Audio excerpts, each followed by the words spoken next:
होती कि अगर आप बीते 25-30 सालों का या कई बीते लोकसभा चुनावों का इतिहास उठाते और अमेठी से अलग अलग प्रत्याशी कांग्रेस की ओर से देखने को मिलते तो वो कांग्रेस का गढ़ कहलाती। लेकिन अमेठी कांग्रेस परिवार का गढ़ है, जैसे उत्तर प्रदेश में ही मैनपुरी सपा परिवार का गढ़ रही है, चाहे मुलायम सिंह यादव रहे हों, उसके बाद अखिलेश यादव और फिर मुलायम सिंह यादव के निधन के बाद ही बड़ी बहू डिंपल यादव को उपचुनाव जीतकर सांसद बनना। उसी ही प्रकार अमेठी कांग्रेस में भी राहुल या कहीं गांधी परिवार का गढ़ रही है। अब अंतिम वक्त तक जब तक जमीनी हकीकत को ना भांप लिया जाए उस दौरान तक प्रत्याशियों का ऐलान नहीं किया जाता है। और वही यहाँ पर अमेठी और रायबरेली में भी हमें देखने को मिल रहा है। राहुल गांधी की छवि जो है पिछले कुछ वक्त में यहाँ पर जिस तरीके से सुधार में आई है, हम 2023 पर यदि नज़र डालें तो वहाँ पर कर्नाटक में कांग्रेस पार्टी ने सरकार बनाई, उसके बाद हिमाचल प्रदेश में सरकार बनाई, जबकि राजस्थान और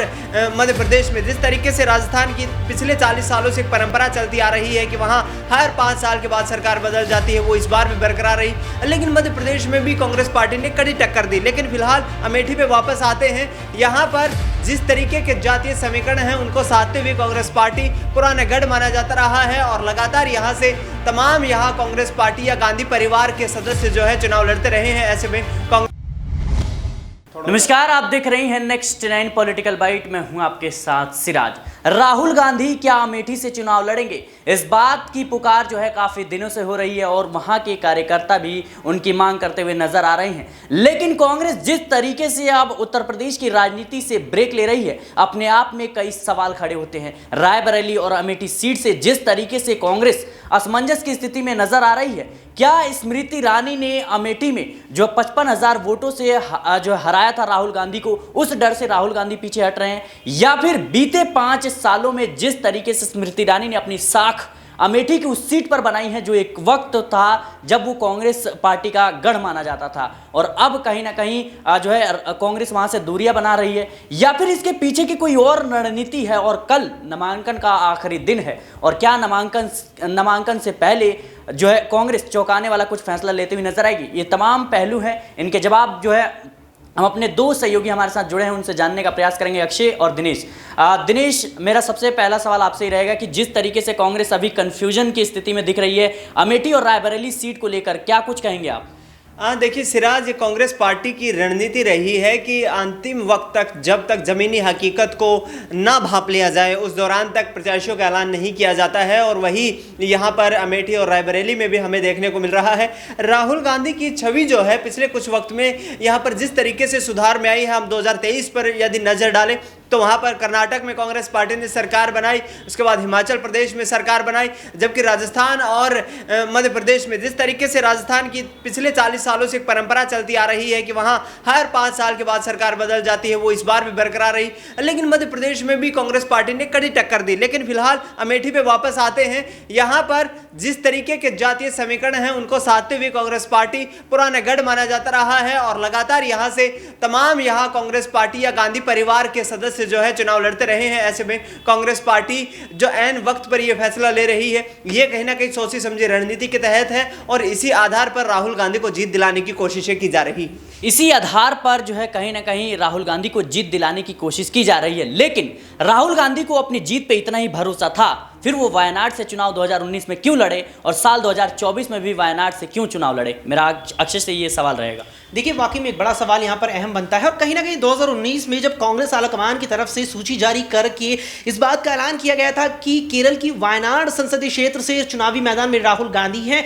ये कहीं ना कहीं उस वक्त कांग्रेस पार्टी और खुद राहुल गांधी को भी अंदेशा हो गया था कि अब की बार अमेठी में स्थिति नाजुक है और वही चीज अभी भी देखने को मिली। आप देखिए, अमेठी जो गढ़ रहा है गांधी परिवार का, अमेठी की पहचान कांग्रेस नहीं है, अमेठी की पहचान गांधी परिवार है। कांग्रेस तो पहचान तब होती कि अगर आप बीते 25-30 सालों का या कई बीते लोकसभा चुनावों का इतिहास उठाते और अमेठी से अलग अलग प्रत्याशी कांग्रेस की ओर से देखने को मिलते तो वो कांग्रेस का गढ़ कहलाती। लेकिन अमेठी कांग्रेस परिवार का गढ़ है, जैसे उत्तर प्रदेश में ही मैनपुरी सपा परिवार का गढ़ रही है, चाहे मुलायम सिंह यादव रहे हों, उसके बाद अखिलेश यादव और फिर मुलायम सिंह यादव के निधन के बाद ही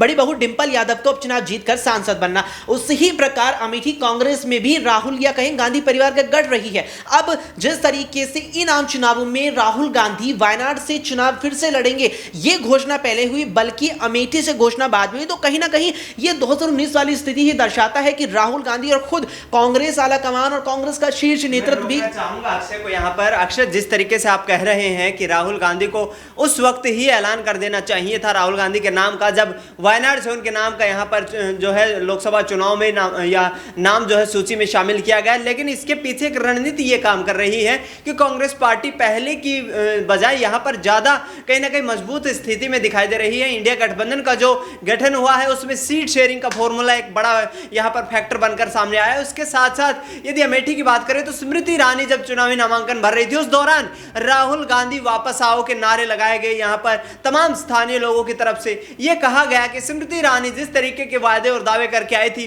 वो तमाम धरातल पर कहीं ना कहीं धराशाही होते नजर आए, और ऐसे में अब 2024 के लोकसभा चुनाव में हम बीजेपी को यहाँ पर पटखनी देने वाले हैं, क्योंकि जिस तरीके का यहाँ पर माहौल स्मृति ईरानी ने बनाया है कहीं ना कहीं जमीन पर दिखाई नहीं दी। पिछले दिनों हमने देखा कि अमेठी जाती हैं, वहां पर महिलाएं उनका विरोध करती हैं, किसान उनका विरोध करते हैं। स्मृति ईरानी का लगातार विरोध हो रहा है कहीं ना कहीं, लेकिन अक्षय इसके जवाब में क्या कुछ कहते हैं, जरा सुनिए। आदि देखिए, जिस तरीके से विरोध की बात आई है ये कहीं ना कहीं राजनीति का हिस्सा, और यही चीज यहां राहुल गांधी और कांग्रेस आलाकमान को लेकर भी कही जा रही है, क्योंकि बीते 10 सालों से स्मृति ईरानी केंद्र सरकार का हिस्सा रही है और 5 सालों से अमेठी की सांसद भी है। ऐसे में जो एंटी इनकम्बेंसी केंद्र की मोदी सरकार के खिलाफ है, और अगर एक बार को आप उसे इतर रखकर केवल अमेठी और स्मृति ईरानी पर बात करेंगे तो जो एंटी इनकम्बेंसी अमेठी में स्मृति ईरानी के खिलाफ है उसका भी फायदा उठाती कांग्रेस आलाकमान कतई भी यहां किसी भी सूरत में नजर नहीं आ रहा। मेरे सहयोगी का कहना है कि कांग्रेस मजबूत स्थिति में है अमेठी में, इसीलिए यहां पर देर से यहां पर्चा भरवा रही है, राहुल गांधी का उनके नाम का ऐलान कर रही है। तो ऐसा तो शायद ही आज तक देखने को मिला हो कि कोई राजनीतिक दल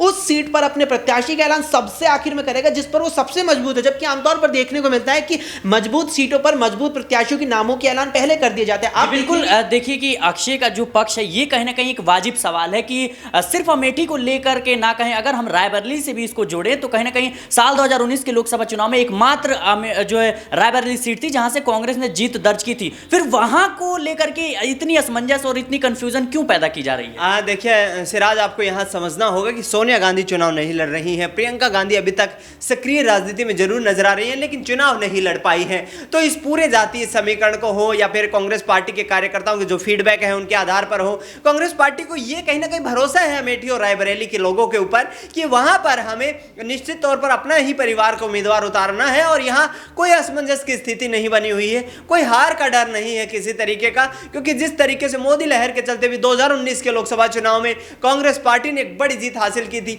वो बड़ी जीत कहीं ना कहीं इस बात का संकेत देती है कि आज भी अमेठी और रायबरेली कितना बड़ा यहां पर गांधी परिवार का गढ़ मानी जाती रही है, और इसीलिए यहां पर अभी तक प्रत्याशियों का ऐलान नहीं किया गया है, क्योंकि देश भर में चुनाव का माहौल है, अलग अलग चरणों में चुनाव हो रहे हैं, अलग अलग राज्यों में चुनाव हो रहे हैं। वहां पर कांग्रेस पार्टी के तमाम नेता अपने चुनावी रणनीतियों को यहां पर अंजाम देने के लिए फोकस करते नजर आ रहे हैं। लेकिन नामांकन की जो प्रक्रिया है अब तो वो समाप्ति की ओर बढ़ रही है, और कहीं ना कहीं ये कांग्रेस के लिए एक बड़ा झटका जरूर हो सकता है। और जिस तरीके से राहुल गांधी जो है महज 55,000 वोटों से हारे थे, उसके बाद से स्मृति ईरानी का यूं कहें कि अमेठी सीट पर कब्जा रहा, लेकिन अब कांग्रेस का पीछा हटना ये कहीं ना कहीं देश के इतिहास में पहली बार होगा कि देश में जो है लोकसभा चुनाव हो और गांधी परिवार से कोई भी सदस्य उत्तर प्रदेश की किसी भी सीट से चुनाव ना लड़ रहे हो। क्या कुछ इसके पीछे की रणनीति हो सकती है? क्या जिस तरीके से मोदी लहर चल रही है उसके लिए जो है कहीं ना कहीं उस डर से जो है कांग्रेस अपना रिश्ता तोड़ रही है, या फिर कुछ और इसके तहत जो है इसके पीछे की कहानी कुछ और है? देखिए, इस बात में कहीं ना कहीं मैं ये भी कहना चाहूंगा और कहीं ना कहीं जिक्र भी करूंगा मेरे सहयोगी का, जिस तरीके से कहना रहा कि मौका नहीं मिला प्रियंका गांधी को चुनाव लड़ने का। देखिए, मौके की बात नहीं है, प्रियंका गांधी ने चुनाव लड़ने का चयन ही नहीं किया। अगर ऐसी बात है राजनीति से वो दूर अगर आप उसको कहेंगे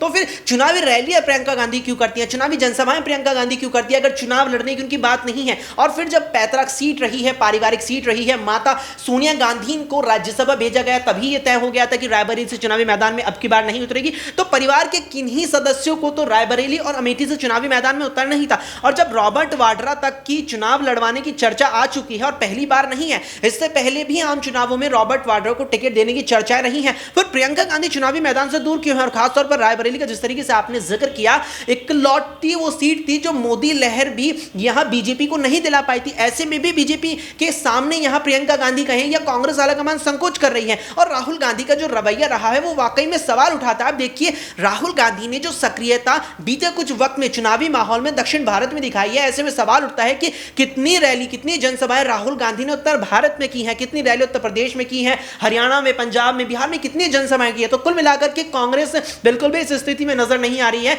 कि वो इस सीट को जीत पाए। कांग्रेस खुद से ही अपने लिए वो मनोबल नहीं जुटा पा रही है कि अगर अमेठी में स्मृति ईरानी के खिलाफ माहौल है भी तो उसे अपने पक्ष में कर पाए। तो कुल मिलाकर बेहद कमजोर स्थिति में लग रही है। कुल मिलाकर बेहद कमजोर स्थिति में लग रही है। लेकिन एक आखिरी सवाल दिनेश से रहेगा कि जिस तरीके से जो है अब कांग्रेस जो आला कमान है, यूं कहें कि जो गांधी परिवार के मुख्य चेहरे हैं वो पीछे हटते हुए नजर आ रहे हैं, ऐसे में कार्यकर्ताओं के मनोबल का क्या होगा? देखिए, कार्यकर्ताओं का मनोबल जो है वो उच्च स्तर पर है और जिस तरीके से देखा जाए तो यहाँ लगातार जो है कार्यकर्ताओं की बैठकें हो रही हैं, चुनाव कार्यालय का उद्घाटन कर दिया गया है और इसी के साथ साथ जिस तरीके से कार्यकर्ताओं को ये निर्देश दिए गए हैं कि 3 मई तक वो अलर्ट पर रखा गया है, उनको तैयारियां पूरी कर ली गई हैं कहीं ना कहीं। तो इस बात का सिराज आप अंदाजा ये लगा सकते हैं कि कांग्रेस पार्टी अंतिम वक्त पर यहाँ पर इसलिए चुनावी प्रत्याशियों का ऐलान कर रही है ताकि जो अब तक की जितने भी जुमलेबाजियां, जितने भी बयानबाजी यहाँ पर की गई है भारतीय जनता पार्टी, उनको यहाँ पर नेस्तनाबूद करके एक नई शुरुआत की जाए और नई ऊर्जा के साथ यदि राहुल गांधी, प्रियंका गांधी के नाम का ऐलान यहाँ से हो जाता है